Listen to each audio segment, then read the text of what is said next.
And now to the stock market review. The Nigerian equities market closed bullish during the week as the all-share index appreciated by 1.51% during the week ended 9th December 2022. This is following the 1.26% growth recorded in the previous week.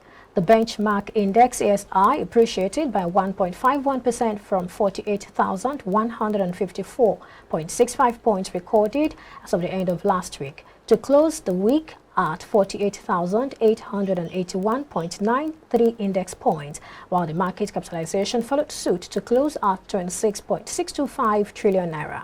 This brings the month-to-date performance of the Nigerian stock market to 2.5% and a year-to-date gain of 14.43%. A total of 1.225 billion shares valued at 15.243 billion naira were traded during the week across 15,317 deals on the floor of the exchange. This is greater than the 839.978 million units of shares valued at 12.418 billion naira that exchanged hands in the previous week in 16,183 deals. Joining us to make sense of this is Ambrose Omodio, the Chief Research Officer in Invest Data Consulting. He's right here with me in the studio. Thanks for joining us today. Thanks for having me, Perpetua.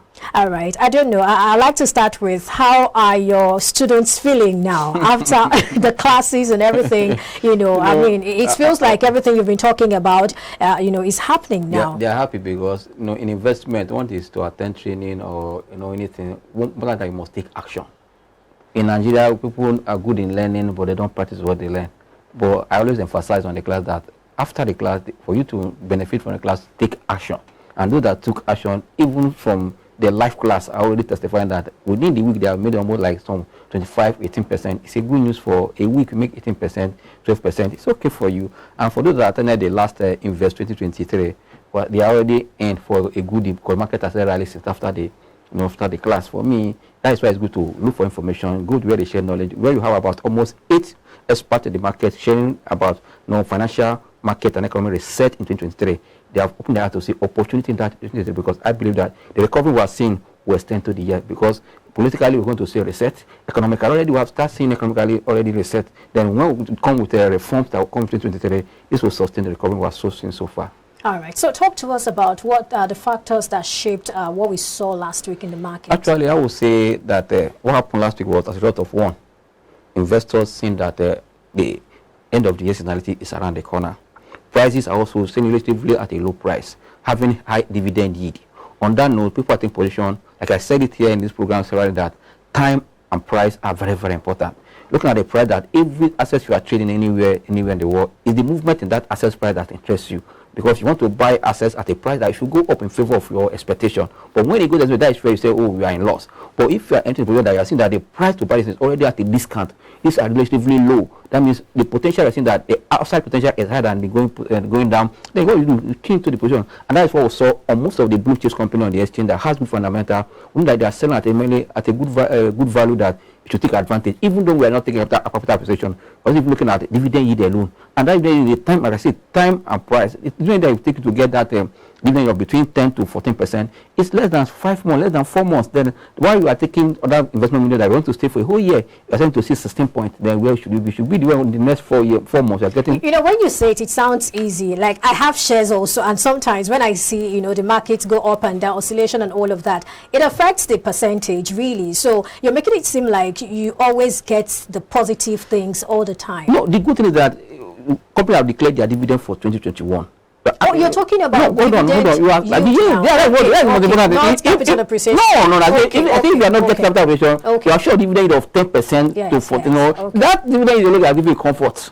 That if I'm not getting, capital will be a plus. And you know that in equity market, if results come from a company and that result beat expectation, there want to be a reaction to that. That's why I say, as a trader, don't look at people reaction. Look at the chart to see the reaction on the chart. Is it a positive reaction or negative? You see. But for those that know that, yes, if for example now your capital release the result by first week of February and they are declaring a dividend of 180 kobo, I will tell you the price is at 13 naira to move to 15 naira. That 2% plus earlier your position plus you can go to go.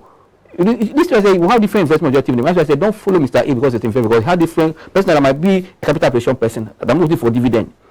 When I bought, I bought at 12 naira. and it's going to sustain naira. I made about 25%. I'm not interested in that dividend of 1 naira.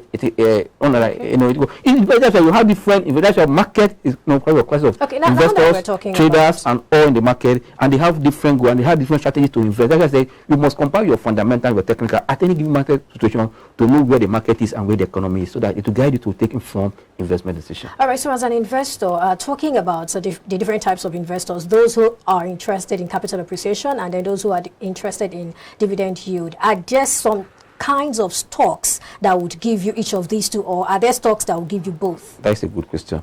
There are some stocks that will give you both. There are some that will give you good dividend yield, but you might not see good capital appreciation.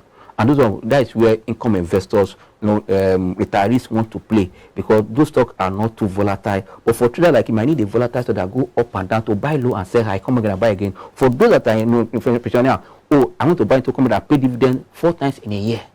Interim dividend, for example, like Seplat, that will pay me every quarter. They pay me dividend. As a retiree, I don't need to suffer again. I know that when it comes, I want to take off me the next another 3 months. As a retiree, you want to dividend that, so I'll give you a dividend for 2 times in a year. Oh, when it comes the first half of the year, it's not more, but I know that at the end of the year, I'll get the big one that I'll plan till another. You see, that's why you see income investors are different from traders like me. It's like I want to buy a stock that's selling for 50 kobo. When you move to 6 naira, I'm selling for 50 kobo, move to 60 kobo. That is almost 10 to 50%. I'm off. All right. I think this is a good place to end the conversation. Thank you so much for sharing your thoughts with us on the show today. Thanks for having me. All right. We've been speaking with Ambrose Amodion, the Chief Research Officer at Invest Data Consulting. We'll take a break now. When we come back, we'll bring you more conversation. Stay with us. It is Business Breakfast.